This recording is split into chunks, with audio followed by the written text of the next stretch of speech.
جربي كده تعملي لولادك في البيت واتحداكي لو طلبوه تاني من بره.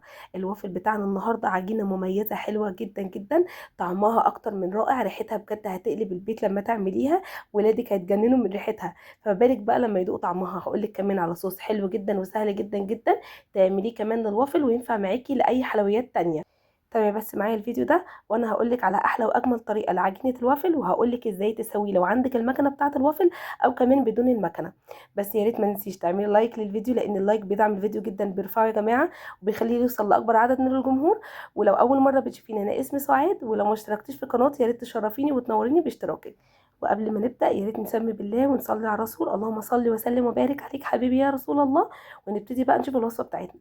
اول حاجه هنبتدي بيها وهي الصوص بتاع الشوكولاته، وزي ما قلت لك هينفع معاكي لانواع حلويات تانية كتير.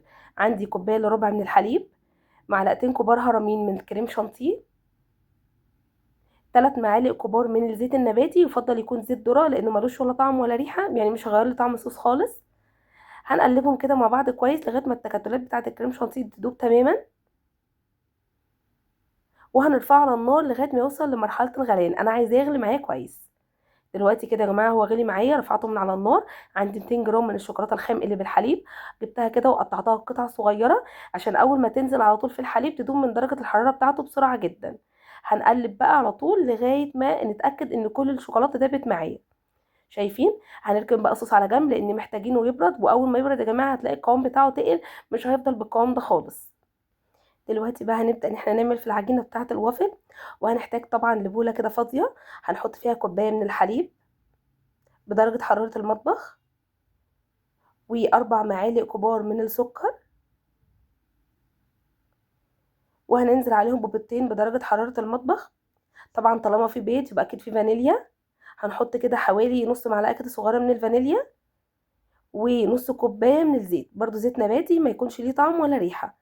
وهنميكس كده مكوناتنا مع بعض كلها لغاية ما اتأكد ان السكر اللي انا حطيته داب تماما. مش هنحتاج لمضرب كهربائي ولا هنحتاج لاي حاجه، المضرب اليدوي هيغنينا عن كل ده. بس اهم حاجه نتاكد ان السكر داب. دلوقتي بقى هنزل عليهم بكوبايتين كده من الدقيق، وعليهم معلقتين كبار من النشا، ومعلقه صغيره من البيكنج باودر. وهبتدي برضو ان انا اقلب كده المكونات بتاعتي مع بعض كويس لغايه ما كل التكتلات بتاعه الدقيق تدوب معايا تماما. شايفين شكل الخليط عامل ازاي؟ خليط تقيل شويه شبه خليط الكيكه، يمكن اتقل كمان شويه من خليط الكيكه. دلوقتي بقى معايا نص كوبايه ميه سخنه بتغلي، هحطها بقى كده على الخليط بتاعنا، وهبتدي ان انا اقلب كده كويس قوي. هتلاقوا بقى ان الخليط بتاعي بقى سائل، بس مش سائل قوي، يعني هيكون اتقل من العجينه بتاعه الكريب واخف من عجينه الكيك. شايفين قوامه؟ ده القوام المظبوط يا جماعه لعجينه الوافل. هنسيبها بقى ترتاح، مش هنشتغل فيها على طول، لازم نسيب عجينه الوافل ترتاح اقل حاجه ربع ساعه يا بنات. هنسيب العجينه ترتاح ربع ساعه وهقول لكم دلوقتي هنعمل ايه. انا عندي هنا المكنه بتاعه الوافل، طبعا هي سخنت كده كويس. هدهنها كده دهنه من الزبده، والتركايه هنا اللي هتخلي ريحه الوافل وطعمه حلو جدا ان احنا هندهن المكنه بدهنه كده كويسه من الزبده. وهندهنها مره واحده بس، لان المكنه يا جماعه بتاعه الوافل مش بتلزق خالص، احنا بس عايزين الطعم بتاع الزبده. دلوقتي بقى هنحط العجينه بتاعه الوافل كده، هنملى بيها المكان بتاع الجزئين دول بتوع الوافل. تمام. واملي بقى، لان انا بصراحه اول مرتين عملتهم كانت العجينه قليله، فاملي الفاصل اللي في النص ده ما يكونش باين قوي. تمام. هنقفل بقى، هنلاقي اللمبه الحمراء اشتغلت. تمام. وهيبتدي يطلع بخار، هيقعد حوالي 3 او 4 دقايق. اول ما اللمبه الحمراء تفصل واللمبه الخضراء تنور بنفتح على طول. زي ما قلت لك بياخد حوالي 3 او 4 دقايق، مش من اول مره بتاخد اللون الحلو، لا ممكن تقعد مرتين كمان، بس هي اول مره بتاخد اطول وقت 3 او 4 دقايق. المره التانية والتالتة مش بتكمل الدقيقتين. تمام كده. بصوا بقى انا ما كنتش ماليه زي ما قلت لكم في الاول، فما كانش مديني شكل الوافل قوي من فوق، بس الجزء اللي تحت كان واخد شكل الوافل. تمام. فلما نملى مكان الوافل ده بالعجينه وينزل عليها الجزء اللي فوق، فهتاخد شكل الوافل. تمام. هيبقى شكله حلو جدا بعد كده. بصوا دي كانت المره الثالثه، للاسف انا اول مرتين معرفتش اظبط كميه العجين بصراحه، فعشان كده بقول لكم يا بنات املوا المكان بتاع الوافل بالعجين، بس مش لدرجه ان هو يتدلق بره، يعني خلوا لغايه الفاصل كده اللي في النص ده، ما يكونش الفاصل باين قوي. تمام.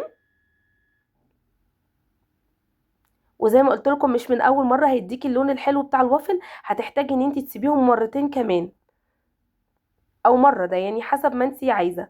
بصوا اهي اللمبه الحمراء اتطفت والخضراء نورت فرفعته، بصوا شكله ما شاء الله حلو جدا. انا عايزاه ياخد لون احلى من كده، فهقفله وهخليه مره او مرتين كمان زي ما قلت لكم.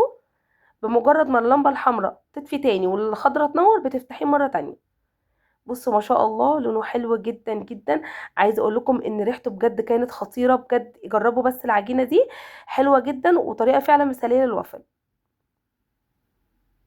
اهو بصوا كده ما شاء الله، هي المكنه دي يا جماعه مش بتلزق خالص. شكله حلو جدا، واخد لون حلو جدا من فوق ومن تحت، وشكله كده من فوق زي من تحت بالظبط. بصوا، اظن الفرق واضح بين اللي في الاول واللي في الاخر. يعني انا زي ما قلت لكم كان اول تجربه ليا، فقعدت اول مرتين كده ما كنتش عارفه اظبطها للاسف. دول كده اخر شويه من العجينه معايا، فهي يعني هيكفوا بالظبط، يعني هيبقى بالعافيه مش زي اللي قبليها، بس يعني الحمد لله لحد ما هتطلع مظبوطه. لو عايزاه طري تقدري انك تطلعيه من اول مره او تاني مره، لكن انا ببقى عايزاه فيه يعني سنه قرمشه كده، فسبته 3 مرات. يعني اول مره زي ما قلت لكم بتاخد 3 دقايق، المرتين اللي بعد كده كل مره حوالي دقيقه ونص او دقيقتين، ما بتطولش عن كده. اهو بصوا،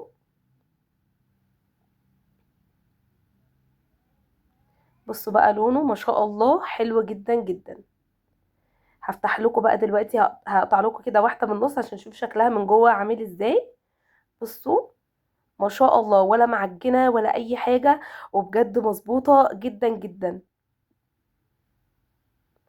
تقدري بقى ان انتي تقطعيه كده او تقدري تخليه للولاد سليم. انا بصراحه لما بنجيبه من بره في البوكس كده اللي بنجيبه من محلات بتبقى جايه متقطعه بالشكل ده، فحبيت اعمل لهم بنفس الشكل بتاع بره. طبعا عندك صوص الشوكولاته اللي احنا عملناه، عندك صوص كراميل، تقدري انك تعملي صوص كراميل. لو عايزين طريقته ابعتولي قولوا لي في الكومنتات وانا اعمل لكم طريقه كده لصوص الكراميل في فيديو. تقدري انك تحطي له عسل ابيض، تقدري تحطي له عسل اسود لو مش عندك اي صوص تاني. في كل الاحوال والله ولادك هيحبوه. لو ما عندكيش بقى المكنه بتاعه الوافل، تقدري تجيبي اللي هي القوالب السيليكون بتاعه الوافل، تدهنيها كده دهنه من الزيت وتحطي فيها العجينه بتاعه الوافل، وبتحطي القوالب السيليكون نفسها في صينيه كده بتاعه فرن عشان تقدري تدخليها وتطلعيها من الفرن بمنتهى السهوله. يا رب يكون الوصفه عجبتكم، والسلام عليكم ورحمه الله وبركاته.